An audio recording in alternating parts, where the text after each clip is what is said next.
Ano daw po ang reaksyon niyo na naging third nominee po ng Tingog Party List, yung asawa po ni ah, Romualdez. Tatlo na po sila sa Congress. Anak niya, asawa, tapos si ano po, Ah, Romualdez. well, um,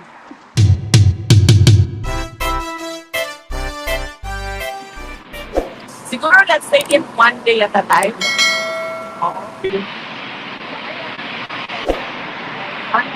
Sa kaso, based on the findings sa jurisdiction. At in the meantime, pabigyan din siya ng interim release habang nagtatalo yung mga abogado at prosecutor dyan sa loob ng korte. Bigyan siya ng interim release dahil sa edad niya at dahil sa kanyang kalusugan. So, hindi ko talaga siya mabigyan ng definitive timeline. Hindi ko lang alam kung kaya masagot ng abogado kung merong definitive timeline at kung gaano kataas yung chances na makauwi si dating Pangulong Duterte sa Davao City. So, sinabihan ko na rin si Atty. Kaufman na kung pwede, he makes himself available sa media para masagot yung mga tanong ng mga kababayan natin at mga supporters ng dating Pangulong. Even sa ability guard ba?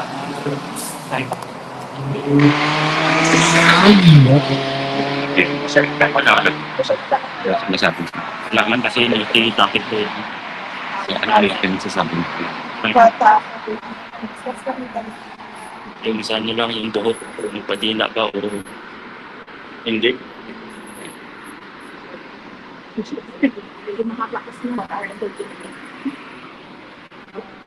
tapos bawal kasi magdala ng pen and paper doon based on memory class lahat. Well, yun. Kahit ko rin naman doon napag-usapan ko. Ano niya, parang message na about life. Kasi interesting. Very philosophical.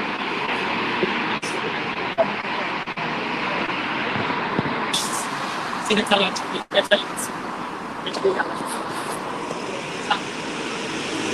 Yes, oo.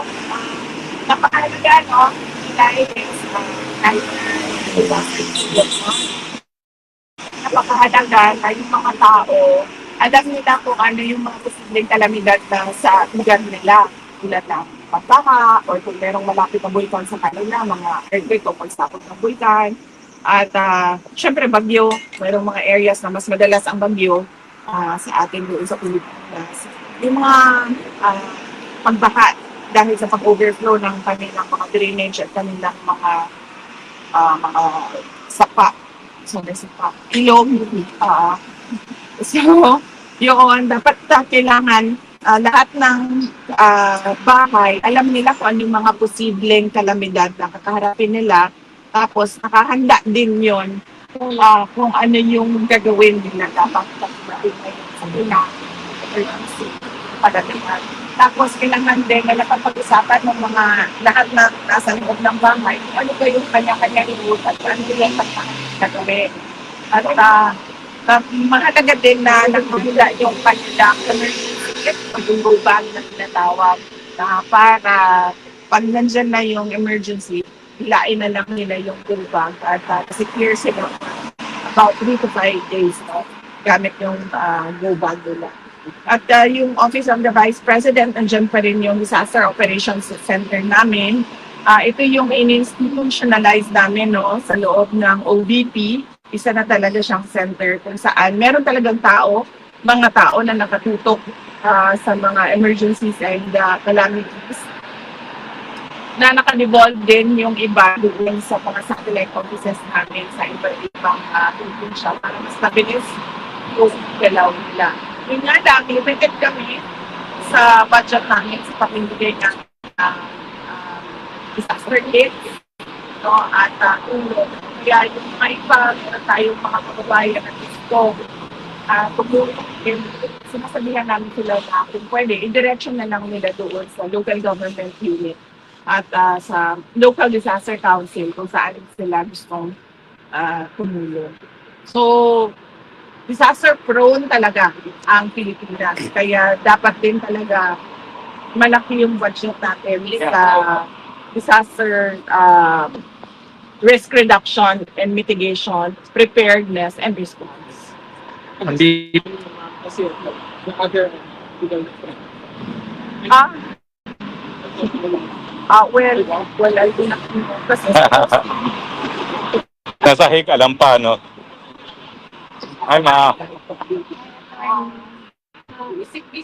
Ricky, totoo ba yung sabi nila na may Philippines yung deposit mo na mayroon na 20%. tax? Totoo ba yun? Yes.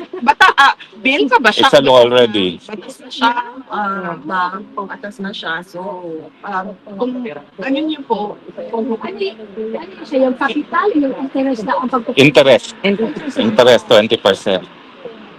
so wala ka nag-interest bali. Tapos na. Basta sa Ma'am, last question lang kami with last question from the Philippines.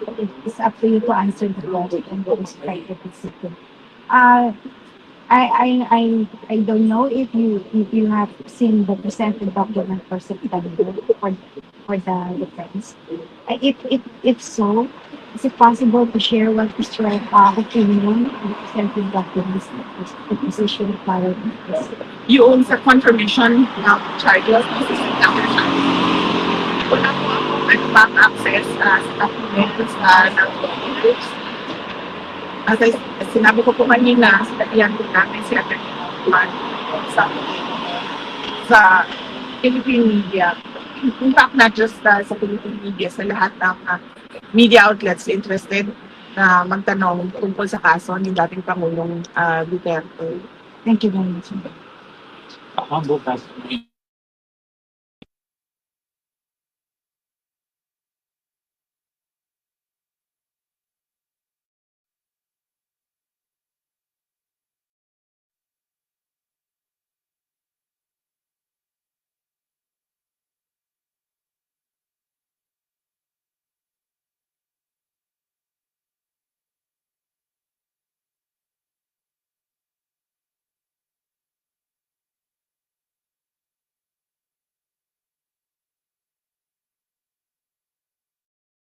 Rally. Tapos sabi niya, "Bakit ka pupunta?" Sabi ko, kahit walang pumunta, ay magre-rally pa rin kami. Kahit walang makikinig sa amin, magsasalita pa rin kami. Wala kaming pakialam kung may tao or walang tao na darating, magsasalita pa rin kami sa ginawa ng BBM administration at ng ICC at kung ano yung ginagawa sa kaso niya at sa kanya. At ang sabi niya, well, that is, hindi thoughtful ang term na ginamit niya kanina eh. Pero ang message is, well, that is thoughtful. Yun yung, pero hindi thoughtful ang ginamit niya na term. Kalimutan ko lang. So, yun. Next week, VP, may bisita pa rin kayo? Next week? Opo. Meron pa rin. Monday, Tuesday, Wednesday. Monday, Tuesday ako and then Wednesday si Manila. Ma'am, may nagpapatanong po dito. Ano daw po ang reaction nyo na naging third nominee po ng Tingog Party List, yung asawa po ni Romualdez. Tatlo na po sila sa Congress. Anak niya, asawa, tapos si Romualdez. Well, that is a question best answered by other party lists, no? Dahil sila yung merong interest sa ganyan, dahil sila yung merong mga nominees, 1, 2, 3 nominees, no? So, merong iba dyan ng mga party lists na maybe inalaw or hindi inalaw ang kanilang mga nominees, kaya sila yung mas karapat dapat na mag-question about sa pag-appoint ng isang member ng party list to the seats. Yun mo. Ma'am, how do you assess PRD? I mean, few days bago aalis na naman kayo, how do you assess him by and large? Okay naman siya. Paniwala ko kung pwede lang siya umaten bukas, atin yun bukas. Yeah, okay lang siya. Oh. Nakakakain na siya. Hindi ko siya tinanong pero tinanong ko yung guard na kasama ko kanina na nag-escort sa akin palabas. Tinanong ko siya kung actually yan na lang yung tanong ko sa kanila lagi pag lumalabas ako, pwede bang magdala ng pagkain para sa kanya kasi alam ko sigurado ako, hindi lang niya binabanggit na miss talaga yung kanang munggus ba? Munggus yun ulit. At nagsabi na naman ulit na hindi daw pwede. Pero sige lang, tulad ng paggagawa ng rally kahit walang tao, nakakapapagod na mag-uusap kung pwede ba magdala ng pagkain. Baka dumating ang isang araw na magsabi na sila na ako, sige, magdala ng pagkain. Salamat salamat sa tulong ninyo, sa dasal ninyo, sa suporta ninyo. Meron dito mga hindi tiga Netherlands, hindi tiga Hague, pero pumunta kayo dito, gumastos kayo ng pera para magpakita ng suporta kay dating Pangulong Duterte. Sabi ko nga, at yun din ang sabi ni Senator Ivy, di ba? Pareho kami lang sinasabi. Hindi ito about the person. This is not about President Rodrigo Roa Duterte. This is about a Filipino that was illegally taken from his country and brought to another country for detention. Tanong niyo ba kung pwede dito lang sa Sure. Gusto remember. Oo. Nagsabi siya bawal daw sa mga lawyers na pag-release o kumuha man lang ng picture ng kanilang clients at pag ginawa niya daw yun ay baka patalin siya as lawyer. Mansara, things a question as a human being. Where do you get your strength to keep going every single day with all these issues and all these problems? What keeps going as a person? Ang Miss Universe. That is one matter as well that we discussed earlier, but not about the strength to go on. It was about life and death. And then I told him, because he was somehow last Duterte! Somehow giving last wishes about what to do with his motorcycles, those kinds of things. And then I told him, and about the cremation again. So I told him that it is not a problem with me because life and death is a matter of fact. Like say, example, nandiyan ka sa loob ng kulungan, that's a fact. So, hindi ka na dapat, alam mo yun, do not wallow in pity, do not go on self-pity and depression and sadness. It's a matter of fact that I am here. So, what am I gonna do here when I am inside? Maybe write a book, maybe exercise and read the figure that wants.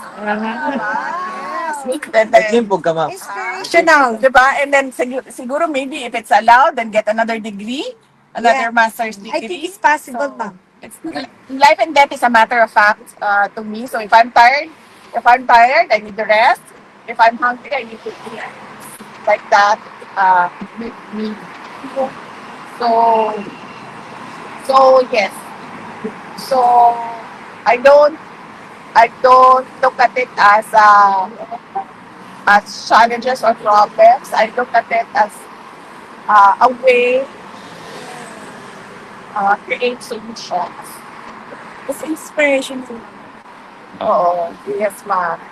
On a lighter note, ma'am, Yes. nasak ba kayo na narinig niyo yung bangag-bangag sa ilalim ng tulay kahapon? Ano kayo? Yes. Nasak ba kayo? Para bang nanaginip kayo? Totoo ba yun?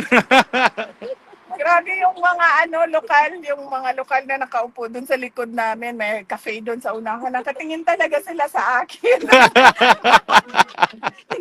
Kasi nakita ko, hi, from the Philippines. Yeah. Oh. Tapos sabi ko, ha, may Pilipino. Tapos dumungo yung mga bot kasi nagbabay-babay. Hi, we're from Philippines! Sa huling statement ni Bibi, open na po ang palasyo para sa inyo at parang gusto nyo pang ipaliwanag na kung gusto nyo umani pa sumama sa kabinete niya.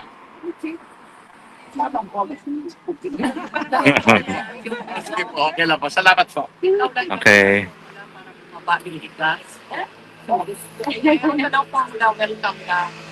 Oh, hindi naman ako ang nag-practice na